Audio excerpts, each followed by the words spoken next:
All right, thank you for joining me for a yoga class. My name is Holly. My pronouns are she, her. We're going to do a grounding floor-based yin yoga class for an hour, followed by 15 minutes of optional journaling. So for this class, you don't need any fancy yoga props. You'll want a carpeted area and or a yoga mat if you have one.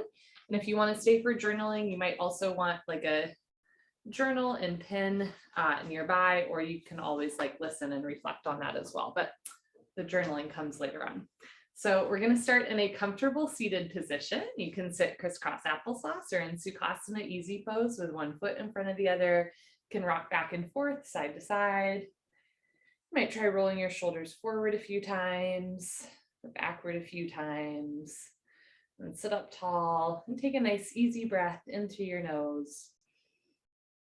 You can exhale either through the nose or through the mouth, whatever feels good for you. We're going to start with a simple mindfulness breathing technique called 1 through 10 breathing. You will inhale for a count of 1, exhale for a count of 1, inhale for 2, exhale for 2, inhale for 3, exhale for 3. You'll work your way all the way up to inhaling for 10, exhaling for 10, and then work your way back down 9, 8, 7, 6, 5, 4, 3, 2, 1. So if you're joining late, it's 1 through 10 breathing. It's a breathing mindfulness exercise where, again, we'll begin by inhaling and exhaling for 1, inhale, exhale for 2, all the way up to 10, and then back down again. If you lose your point or your place at any point, that is okay. You can either just start over from the beginning or just hop in where you think you were. It's more about using the breath and the count of the breath to center your spirit. So we're not going for perfection. We're just going for practice. For 1 through 10 breathing, you are welcome to close your eyes. You can also do a soft fuzzy gaze beyond the tip of your nose, or you might try anchoring to a certain object or maybe spot on the floor in front of you that helps you feel really grounded and safe and secure. Relax your jaw, soften your shoulders, seal your lips, and we'll begin. Inhale through 1, exhale for 1. Inhale for 1, 2. Exhale for 1, 2. Inhale for 1, 2, 3. Exhale through the nose, 1, 2, 3. We'll go all the way up to 10, and then you'll count back down. And this is a way to center your breath and your mind.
Whenever you are ready, just return your breath to normal in and out through your nose. You might take a moment to reflect on how that 1 through 10 breathing exercise felt for you. Was it easy to center yourself? Sometimes I feel like anxious or I want to rush through the breath. Or I wonder if I'm doing it right, even as a teacher.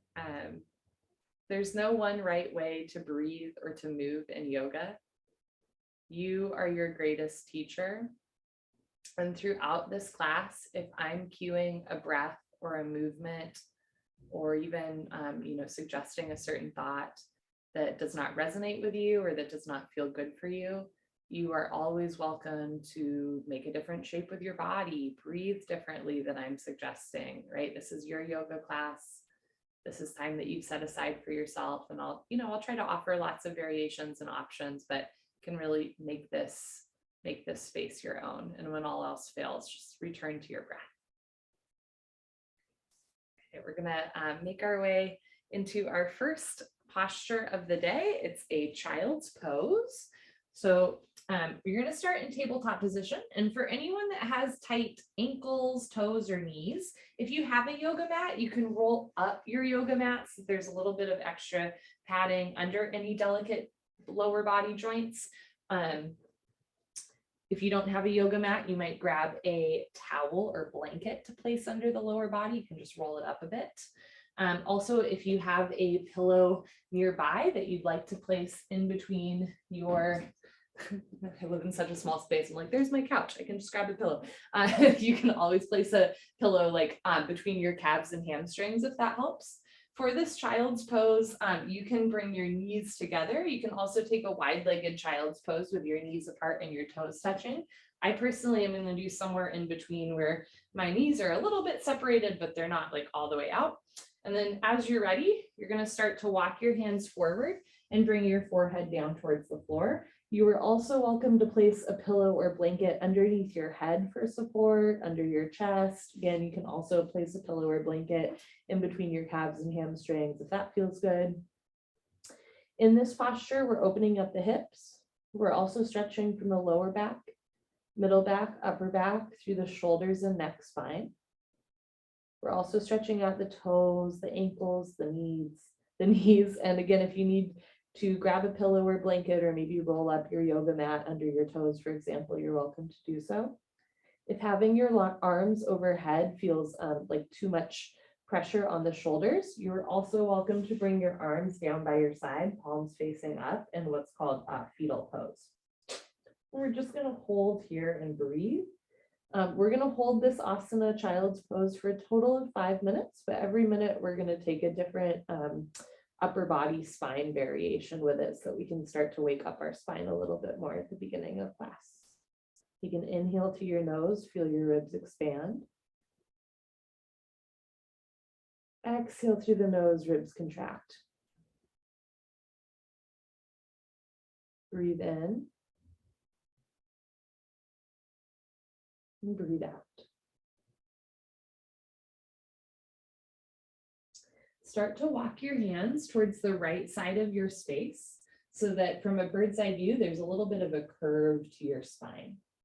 Bring your head to the floor in between your arms.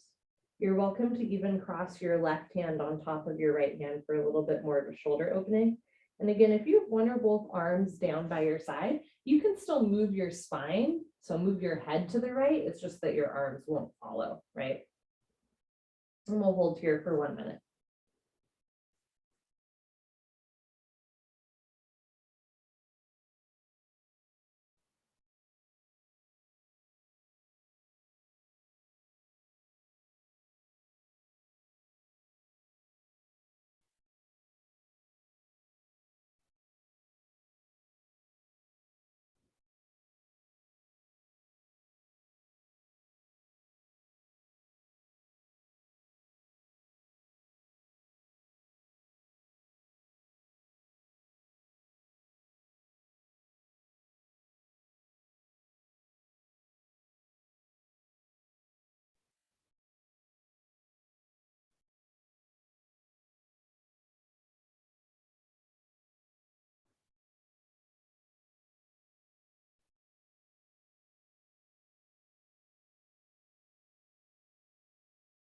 At your own pace, start to walk your hands and spine back to the center of your space.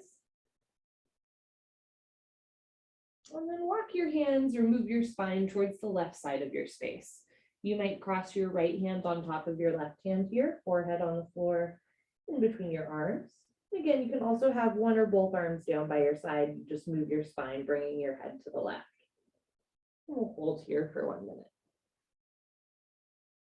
Notice where you might be holding tension in the body and see if you can relax a little bit deeper. At this point, we've been holding our child's pose for a while, so you might be feeling something right in the lower body.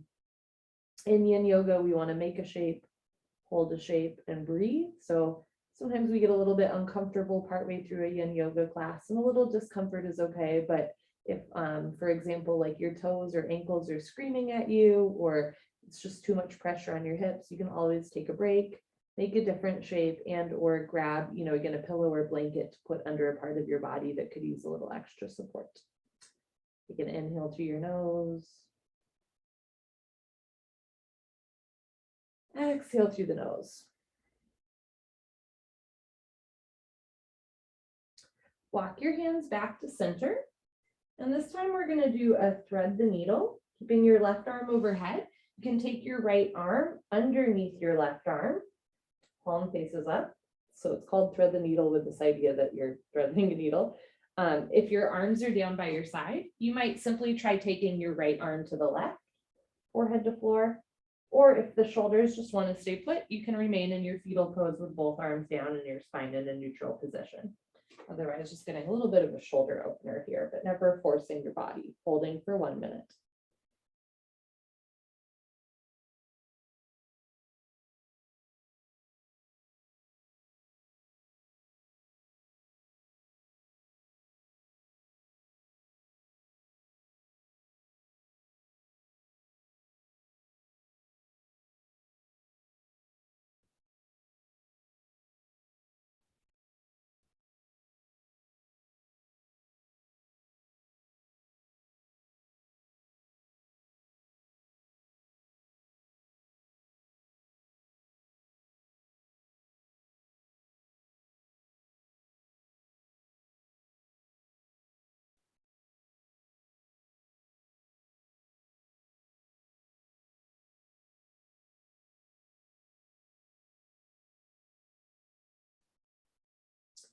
As you're ready, gently lift your head ever so slightly, unthread your right arm from underneath you, reach your right arm long overhead, take a breath.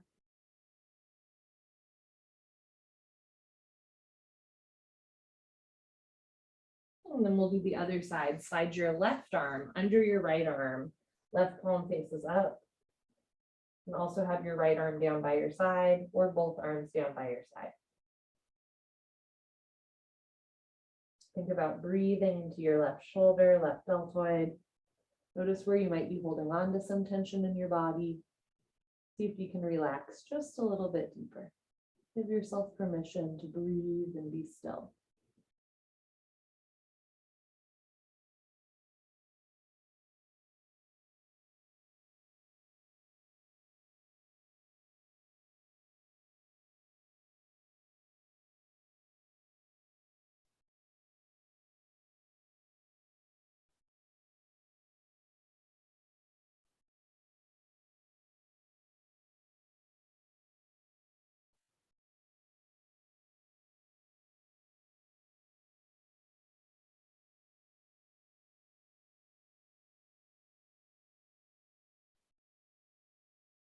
Take a slow inhale. Easy exhale. Gently lift your head, unthread the needle, taking your left arm out. Reach both arms long. Think about lengthening from your neck, your shoulders, middle spine, lower spine. We'll take 3 slow breaths here.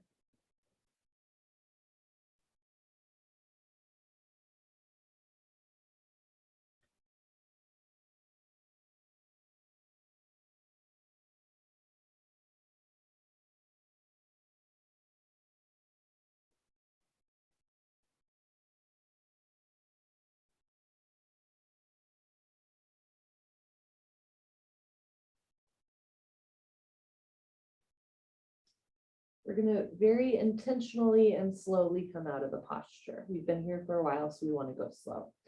Gently lift your head, look slightly forward. Slowly walk your hands in underneath your shoulders and press yourself up to a seated position. Whew. If it feels good, you can put your hands on your back and do a little back bend. And then any counter stretch you'd like, you're welcome to take here. I'm going to put my hands on the floor, tuck my toes under, and do a little down dog.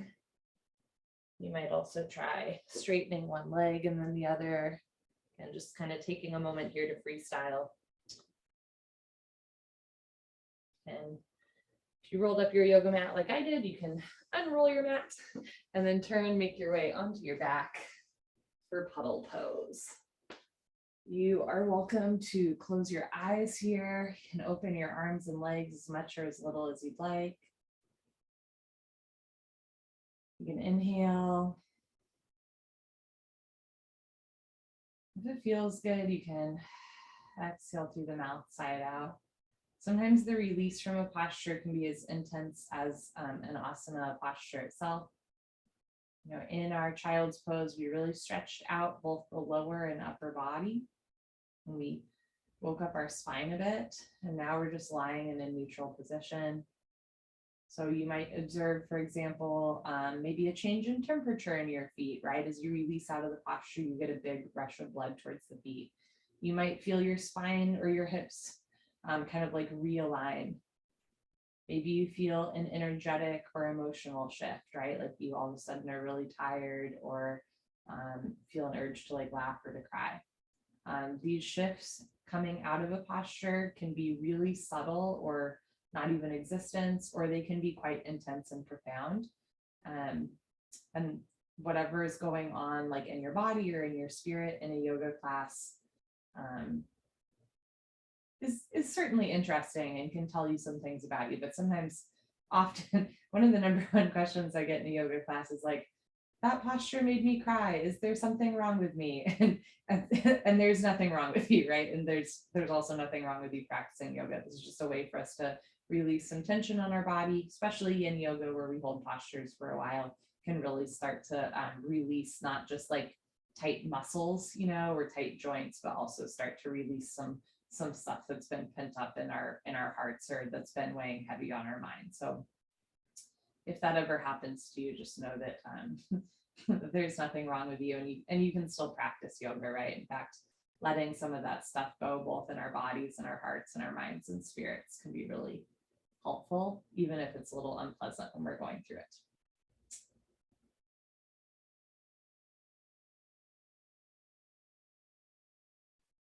So you're ready, you're going to bend your knees, feet on the floor, roll off to one side. You can give yourself a little hug if that feels good.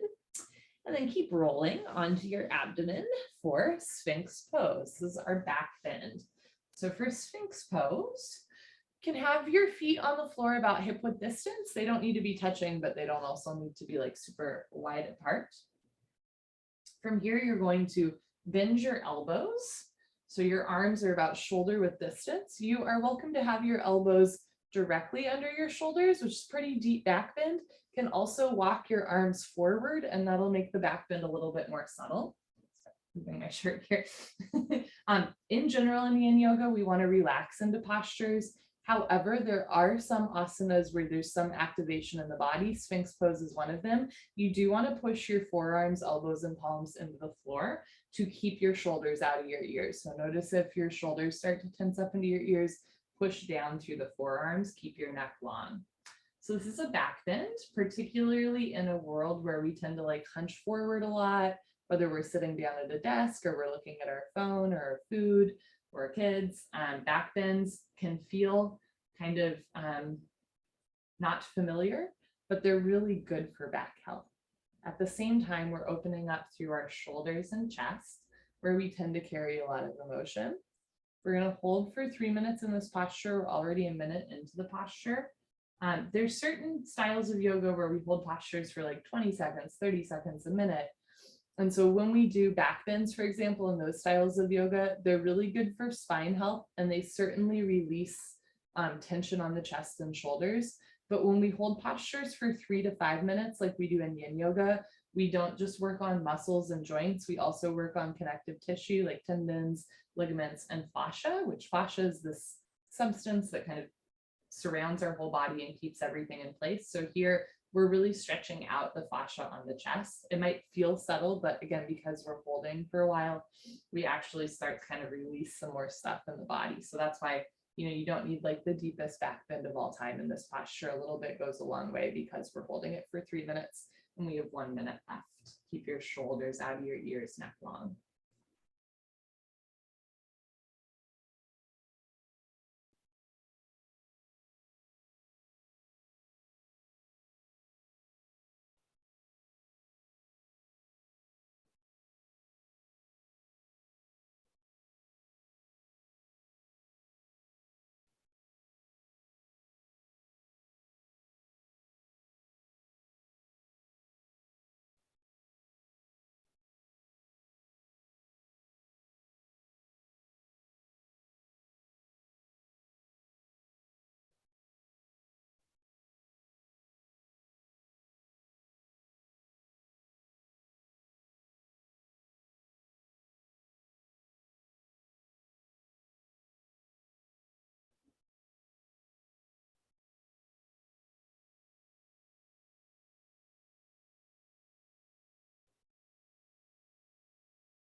You can inhale.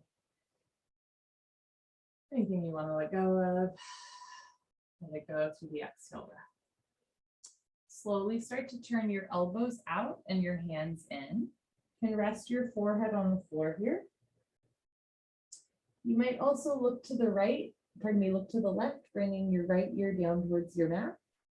You're welcome to keep your elbows bent with your hands close to your face. You can also bring your arms down by your side, palms facing up. It's the abdominal version of Puddle Pose, that some styles of yoga would call a belly Savasana. And send deep belly breaths in and out to your nose to massage the front of your body. Breathe deep into any point of tension. Let the floor hold you up.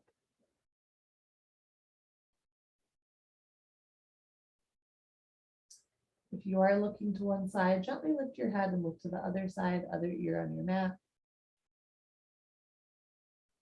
And breathe here.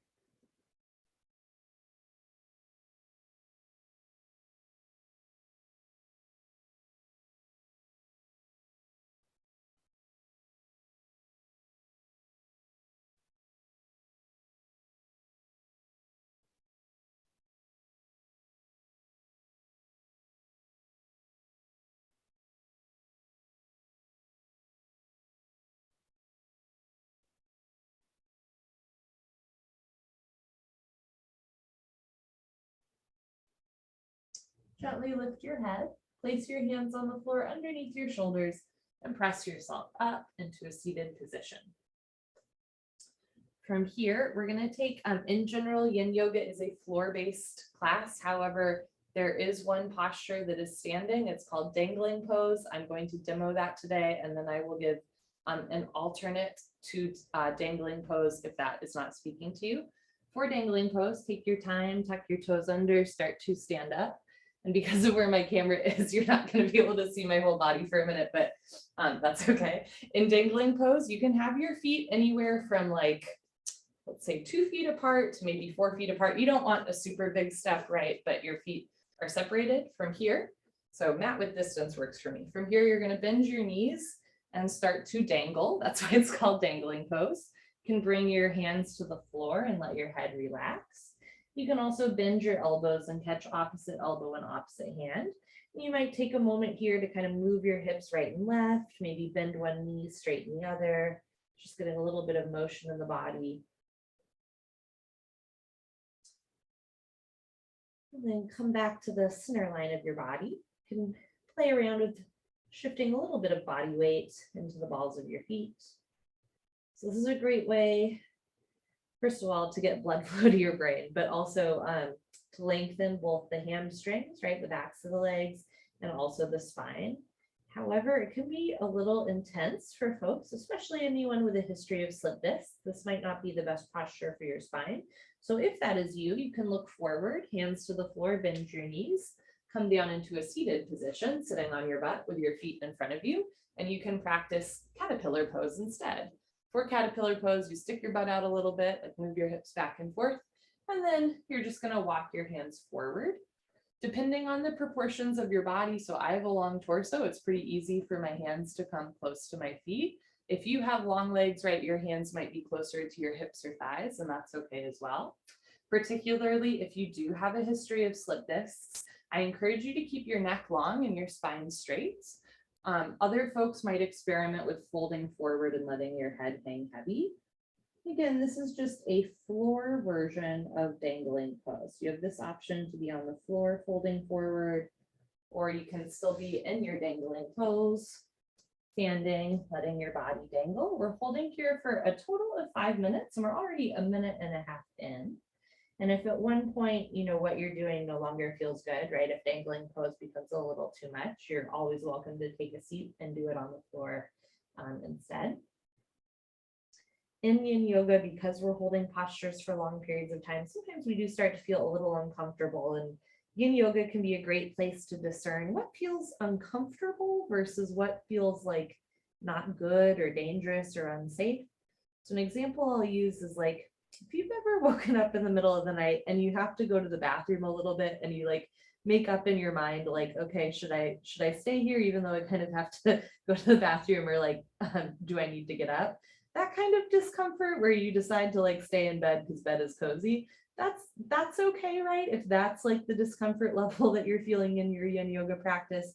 But if you're feeling like a point of pain, a point where you're having trouble breathing, a point where you don't, you won't feel good after class, that's a sign that you might take a different shape with your body, or even take rest, take a break, or do something else entirely, right? So again, this is your yoga class, it's your body. And practice and move and breathe in a way that feels good to you. We'll hold here for 1 more minute.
Take an inhale through your nose.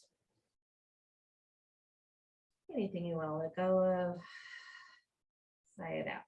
If you were in dangling pose, gently look forward, place your hands on the floor, slowly bend your knees, coming down onto your knees into a seated position. If you'd like to take a little counter stretch, maybe doing a back bend, you're welcome to do so. And then make your way onto your back for puddle pose. If you are folded forward on the floor in caterpillar pose, you're going to lift your head, slowly walk your hands up. Again, you might put your hands behind you and do a little back bend, and then turn, make your way onto your back for puddle pose. And you can close your eyes, or maybe anchor your vision to a soft spot on the ceiling or just beyond your nose. You can open your arms and legs as much as you'd like. In that posture, whether you're on the floor or standing, we stretched out the backs of the legs as well as the spine, and we really lengthened the lower back out of the hips as well.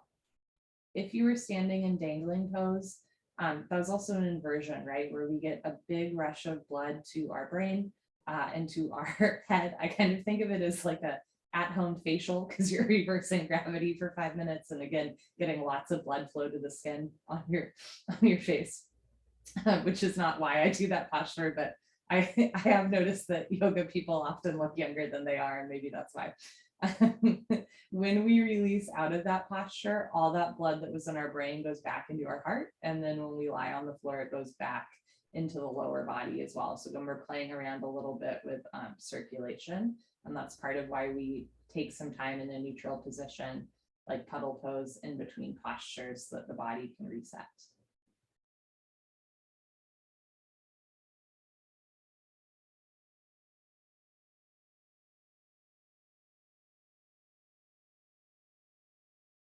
Throughout class, you can always reflect on how a posture or breathing exercise is making you feel.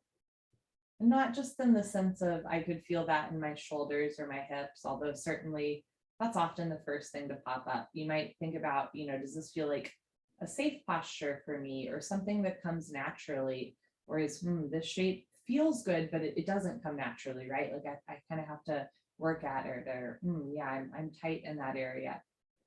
Right, so these are some questions we can ask ourselves.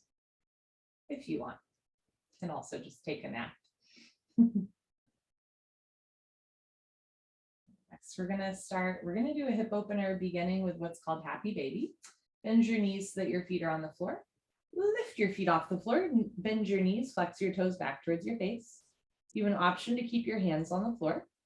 You can also grab the backs of your hamstrings or knees.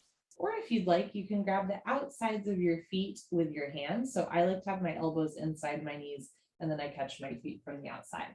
And from here, you can rock right and left for a moment. It's a great way to roll out the back muscles. Maybe as you roll to the right, you might experiment with lengthening your right leg a little bit to stretch the inner thigh. And then as you come back to center, bend the right knee. And as you roll to the left, you might try straightening your left leg to stretch the inner thigh. And as you roll back to center, bend your left knee. So you can alternate bending and straightening the legs as you roll right and left.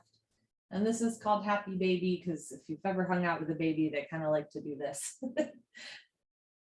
I'm sure someone out there is saying not all babies, but a lot of babies like to make the shape of their body, and I find it very playful. Whenever you're ready, we're going to come back to center and find some stillness here. You can keep your head on the floor.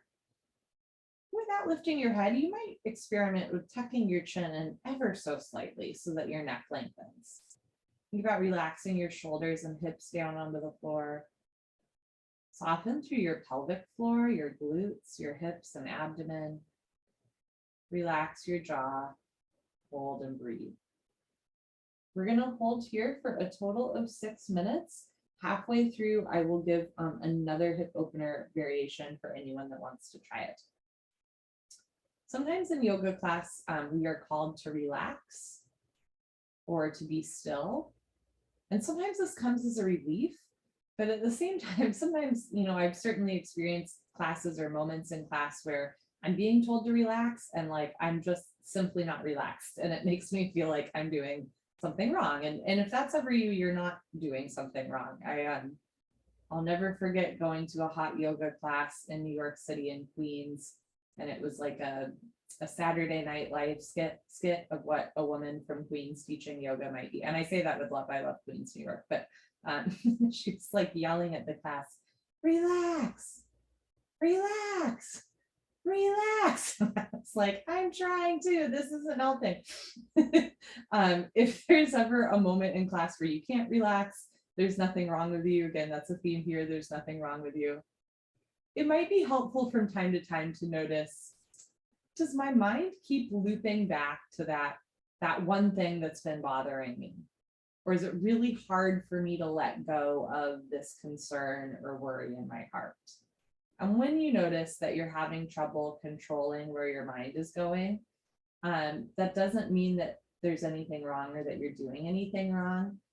And yoga can be a cool space and an interesting opportunity to notice our thought patterns and maybe to compassionately, lovingly shift them. So for example, sometimes I feel guilty practicing yoga because I have all these tasks and other things I should be doing.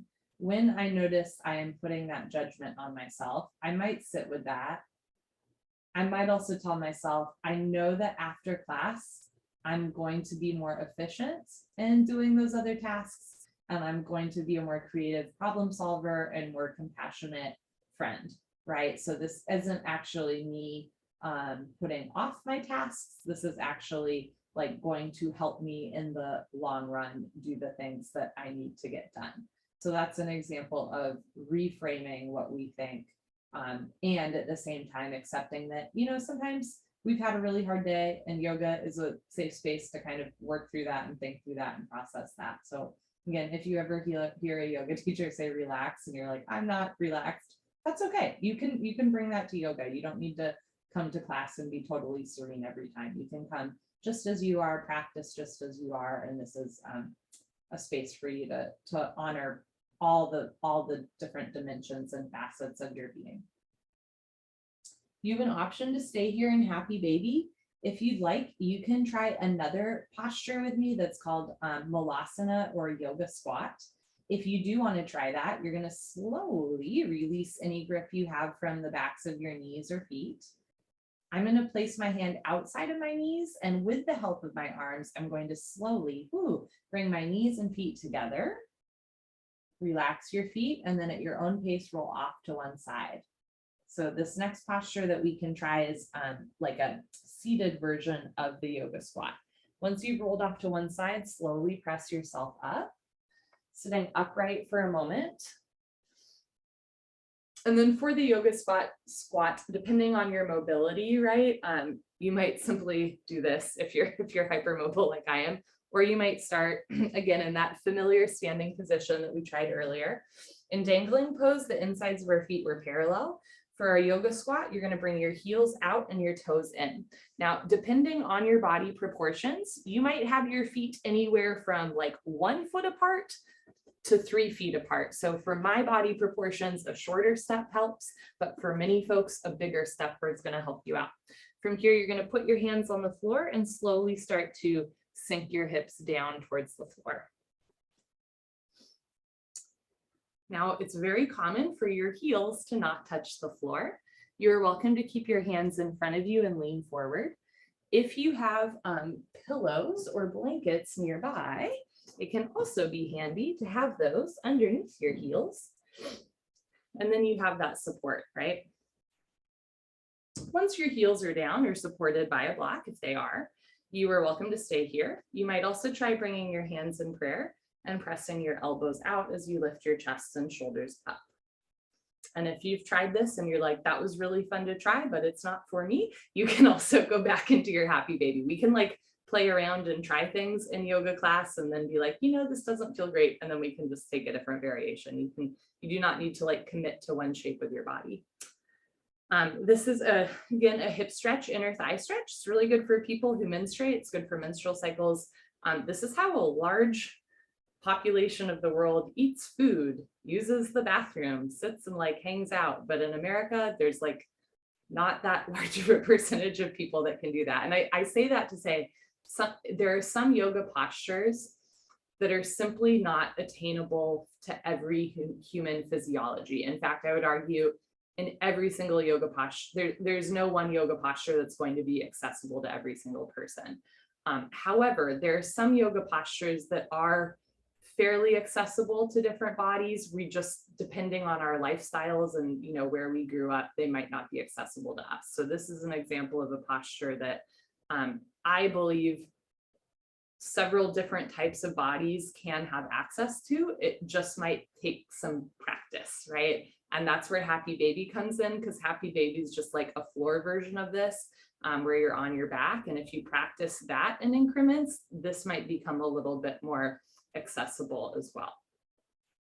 I have a friend who, they're a couple who do yoga, and the woman in the relationship will send me pictures of her now fiance practicing this every night while he watches TV.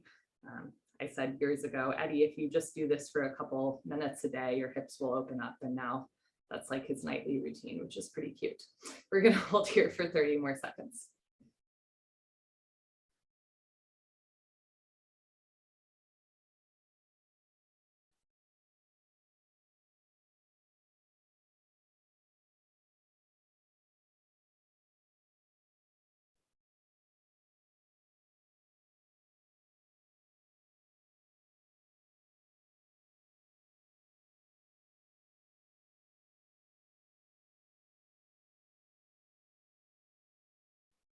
Take an inhale.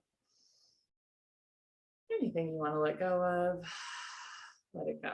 If you're in happy baby, release any grip you have from the backs of your feet or hands. You can place your hands outside of your knees, bring your knees together, and then at your own pace, bring your feet down back into your puddle pose.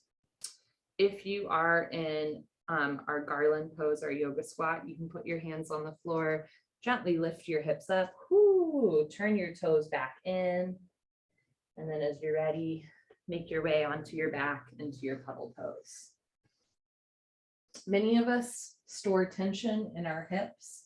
And so when we do postures like that, where we're really opening the hips, the posture itself, as well as the release from it, what we're experiencing now, might bring up again some shifts in, you know, what our body feels like, right? Like I'm experiencing a shift in temperature in my hip area right now, but it might also, I don't know, bring up again, like a certain emotion or memory or whatever that is. And that's okay too. And again, sometimes this is very subtle or non-existent. And sometimes it's like really deep and intense. And we have space for all of that in the yoga practice, from the bored and mundane to the life-changing and profound, right? And they often exist side by side in the same space, and even in the same class, person to person or breath to breath. You can inhale. Anything you want to let go of. Sigh it out.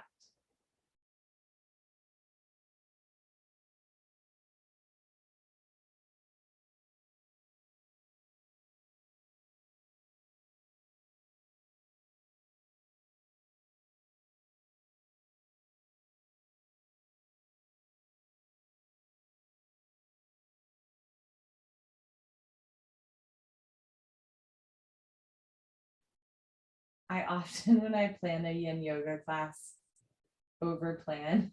And I think that we have time for all of these postures and then we don't. That's like an area of growth for me. And often, unfortunately, what ends up happening is that, you know, it's a yin yoga class. We're intentionally holding postures for long periods of time. And at the end, I'm like, a 1 minute spine twist, right? Rather than like a 3 or 5 minute spine twist. So today I have intentionally made sure that we have time for an extra long spine twist. You're going to bend your knees with your feet on the floor. We're also going to do an eagle leg variation. We've done a lot of external hip rotation today, so I want to offer like an internal hip rotation as well as the spine twist. So you're welcome to simply keep your feet side by side, knees together. To bring it into an internal hip rotation, you might also try crossing your right knee over your left knee. And depending on your mobility, you might try crossing your right foot under your left ankle. From here, you can bring your arms out to the side, either in a big expansive gesture. You might also try bending them like cactus or goalposts. And from here, you're going to roll to the left so that your right hip stacks on top of your left hip. So depending on what your legs are doing, you can have both knees bent with right hip on top of left hip, right knee on top of left knee, right foot on top of left foot. If your right thigh is crossed over your left thigh, right, that means that you might have the right foot under the left foot. And if your right foot is crossed under left ankle, you might feel that a little bit different as well. Bring your right shoulder down towards the floor. It might not touch, that's okay. If it's super far off the floor, you can always try placing a blanket or pillow under the right shoulder. You can keep the back of your head on the floor or look towards the right, bringing your right ear down towards the floor so you're looking in the opposite direction of your knees. So this is our spine twist. It's also a good abdominal wall twist, good for digestion. And again, if you have your legs wrapped, we're also working into the hips, the knees, and maybe even the ankles. We're going to hold here for a total of 5 minutes. We're already a minute in. Talked a lot today, so which also an area of growth for me, but I'm going to give us some time just for stillness and breath.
Notice where you might be holding on to some tension in your body. See if you can sink just a little bit deeper into the posture. Sometimes the way that we might have trouble relaxing our minds or our hearts, sometimes a part of our body also is just, a little tense where it's hard to relax, and that's okay too. You might imagine what it would feel like to let that shoulder relax, or envision what it will feel like one day when the abdomen releases. So you can use a little bit of imagination to fill in the gaps and have hope. Holding here for one more minute.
Inhale, body rise.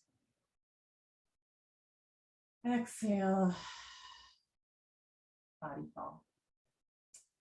If you're looking to the right, you can slowly roll the back of your head onto your mat. With or without the use of your hands, I'm going to use my hands. I'm going to put my hands on my knees, thighs. Take your time rolling your right hip down, back to the floor. So your back, 2 shoulders, 2 hips are on the floor. If your right ankle or right foot is crossed, uncross right foot. If right knee is crossed, uncross legs. Sorry, I didn't say this earlier. For Puddle Pose, you're always welcome to keep your knees bent, feet on the floor, knees resting, or you can take your arms and legs down, making any shape that feels good for you. And again, you might just observe any shifts, be they subtle or non-existent or intense, that you're feeling in mind, body, and spirit as you come out of that posture.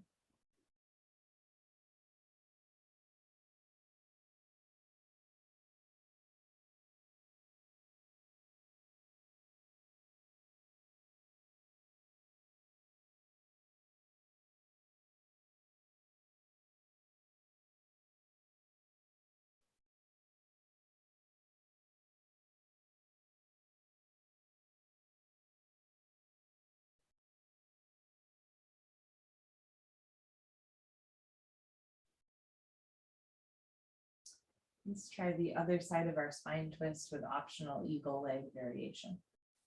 Bend your knees if they're not already, so your feet are on the floor. Again, your first option is simply to keep your knees and feet together and roll to the right so that your legs stack on top of the other. The other option is to cross your left leg over right leg, so think hamstring over quadricep.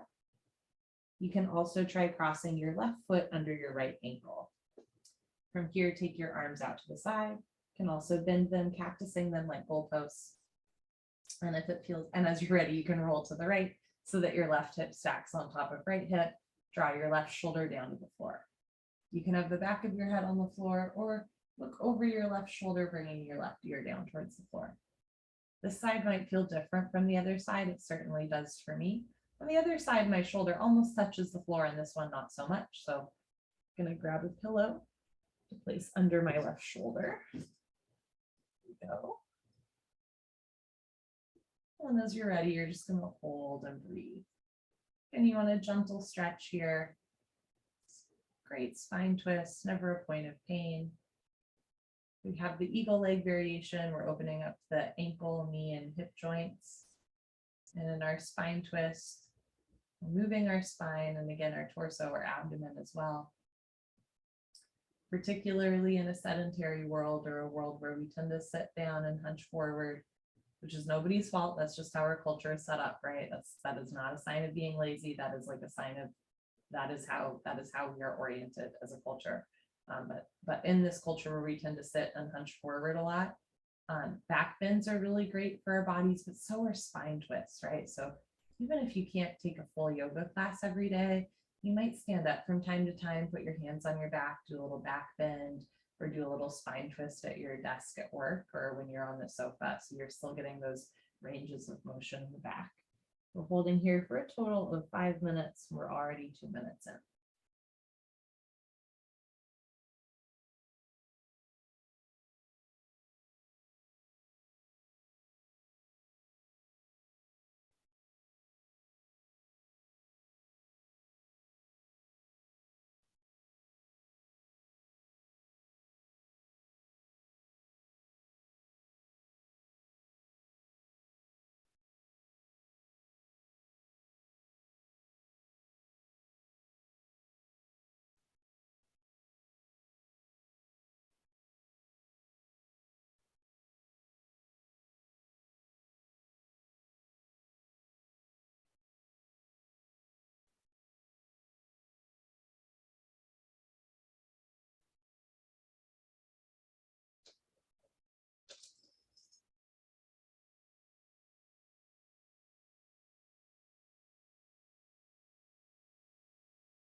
As we hold in our final moment, final minute, you might see if you can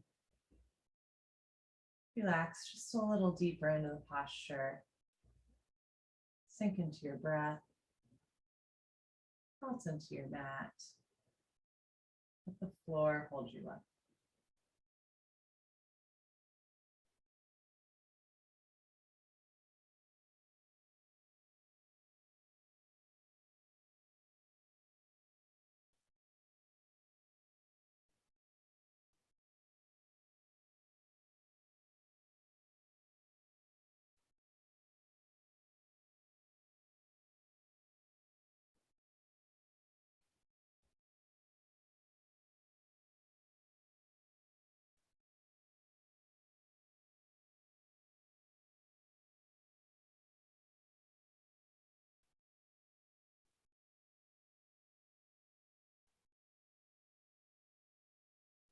Inhale, body rise.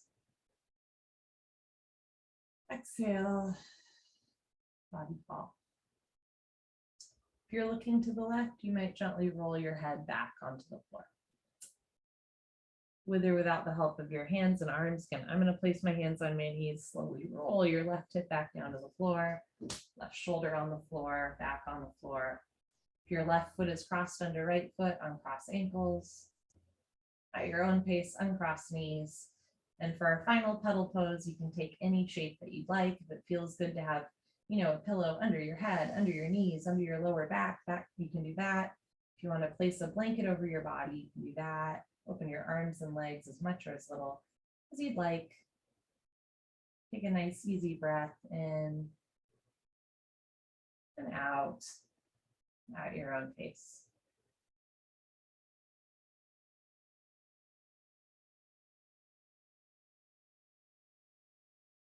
Observe your body on the ground. Let the floor hold you up.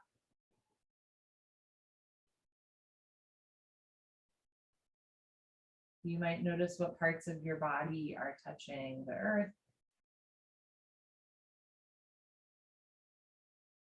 Fabric. Air.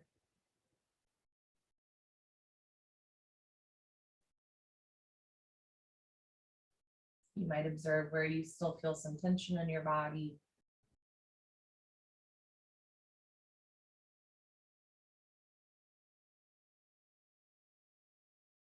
And how you're feeling in this moment, not just with your body, but with your mind, your heart, your spirit. Remember that there's no correct answer to that. Certainly no test. Just an opportunity to get to know yourself better. Maybe feel a little bit more grounded as you breathe in and out.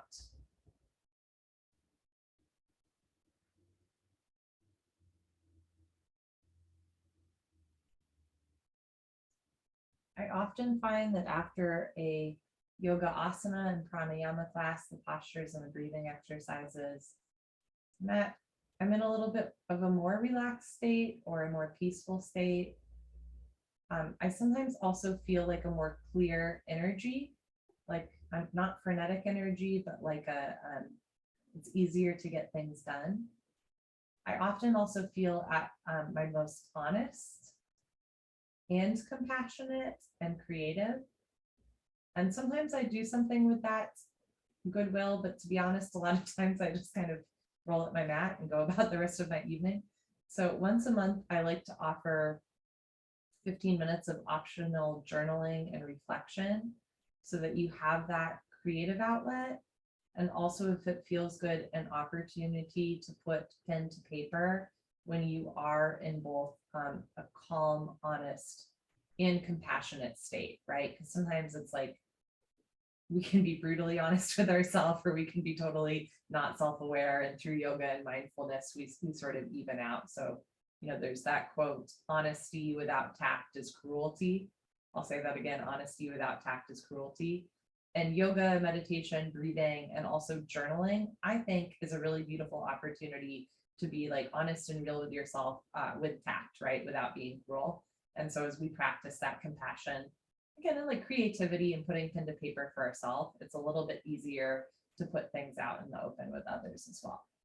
So for this, you're welcome to simply listen and reflect, or if your evening is calling you elsewhere, you can silently show yourself off the Zoom room.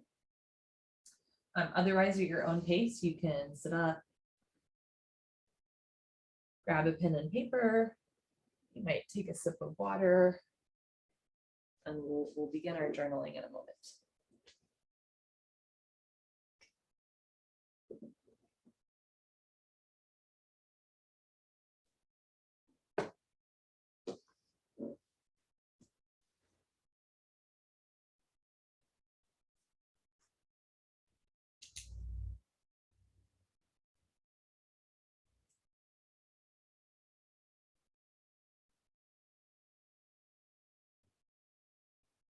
Okay, so it's July 5th, and this is our July journaling session.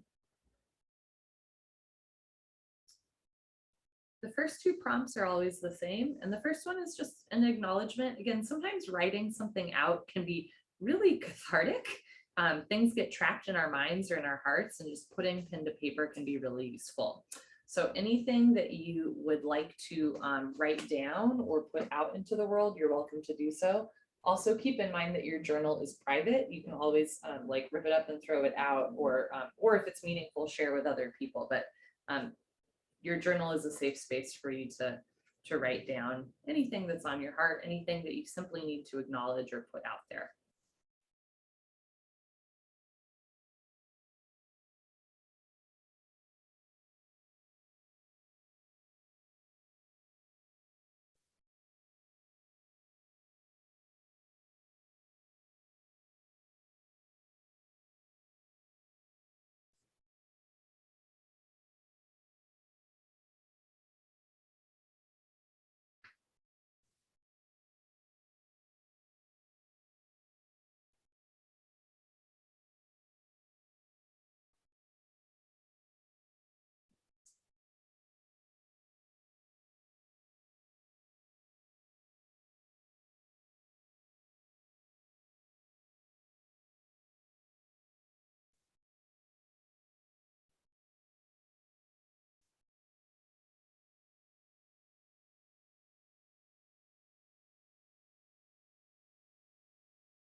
Okay.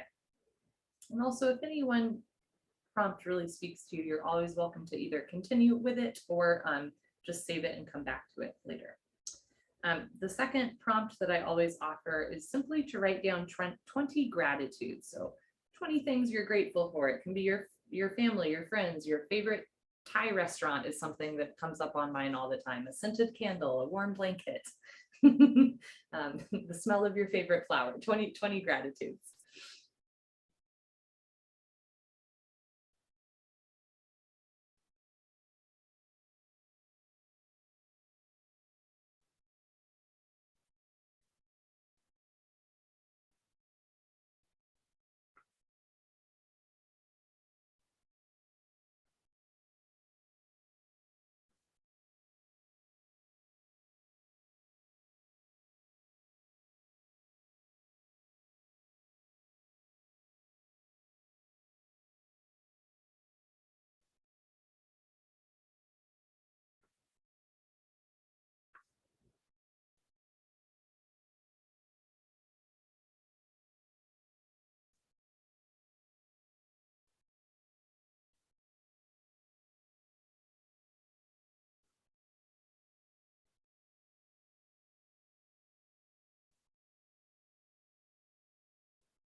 Today, I thought we would reflect a bit both on where we feel our best and when we feel our safest. To frame feeling our best, I don't mean best in the sense of life is a competition and we need to be better than other people. I don't even mean it in the sense of, sometimes you'll hear people say, we're not competing with each other, we're only competing with ourselves. I don't even mean it in like being a better version of yourself every day. I mean more like, where do you feel at your best, your most true, the most true to who you are, and the most like accepted and free to be who you are. So my first question is, like, where and when and with who and under what circumstances do you feel your best, and what does that feel like?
If where you feel your best or when or with who is not something that is often accessible to you, so I'll give an example of, I often feel my best at my summer camp, which I'm going to next week, but that's 1 week a year in a very specific location in Idaho, right? That's not something that I have year-long access to.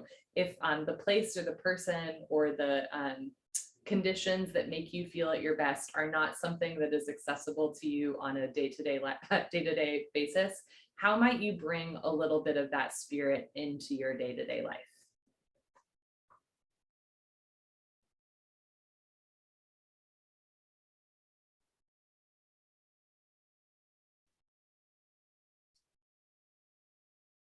So to continue with the, camp example, which is just an example, right? I might not be able to sleep in a cabin in the woods every day, but I might turn off my phone for an hour or take a little walk in nature.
As we've considered the conditions in which you feel your best and how you might bring that into day-to-day practice, I next invite you to consider the conditions in which you feel you're safest. So again, that can be with a certain person, it can be in a place or a time or a space, like a location.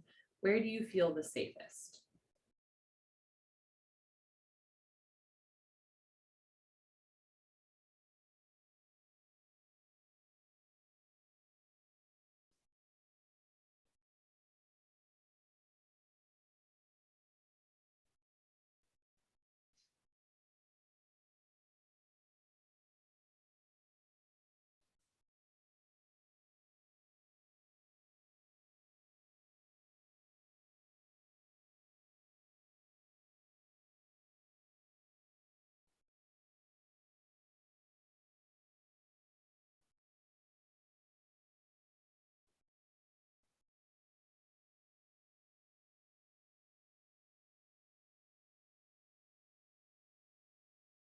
I often feel the safest on my couch under a weighted blanket. However, I am aware that that is no way to go about life. And if I do that for 24 hours a day, at a certain point, it does not start to feel good.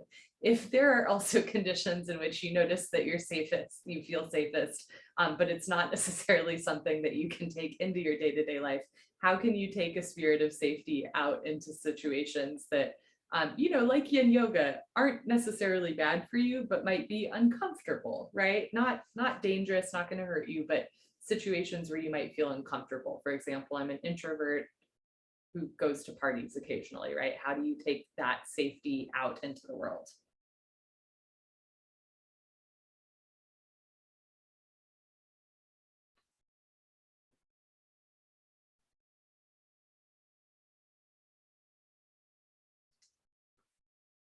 An example is, if you have a favorite soft blanket at home, might you take a tiny square of that and put it in your purse or pocket, and you can feel that soft fabric outside.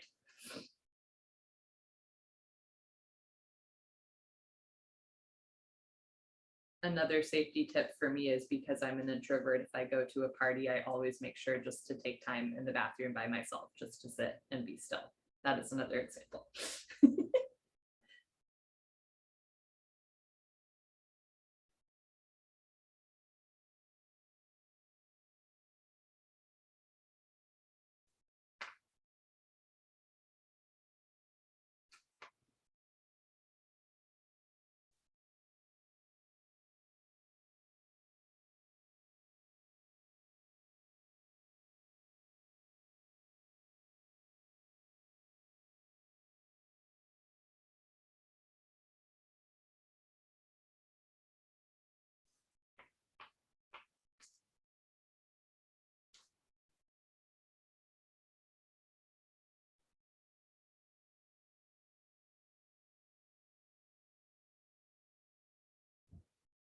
as you consider the conditions that make you feel both your best and your safest, how can you give that same feeling to others? So how might you create conditions in which other people feel both safe in your presence, or at their best, they're most joyful, they're most unencumbered in your presence? So how can you share safety and a feeling of goodwill with others?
Last but not least, every month I like to end with an invitation to create an intention, I suppose, for the rest of your month, in this case, July.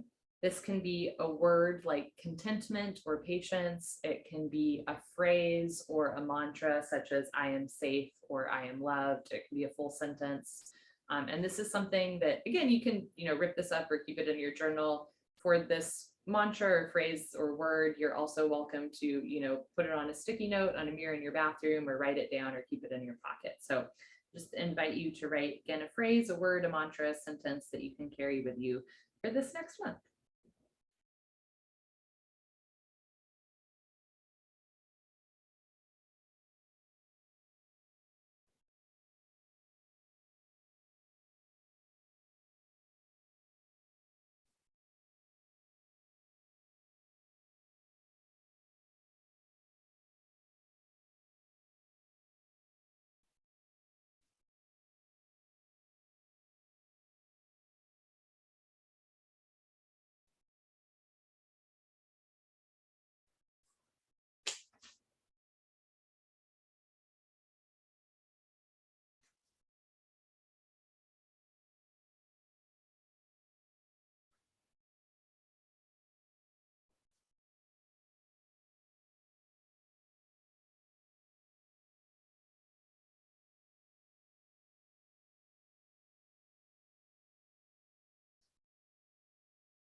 All right. Thank you so much for joining me. Again, if any of those prompts spoke to you, you can always come back to them or write more, or write something else that spoke to you. Because again, sometimes putting pen to paper can be really helpful. This is yours, again, to keep for your record, to tear up if you want to do that. If you have a fire safe, emphasis on fire safe way to burn it up, you're welcome to do that. If you do not have a fire safe way to do that, do not do that. And otherwise, I hope to practice and be in community with you all soon. Bye, friends.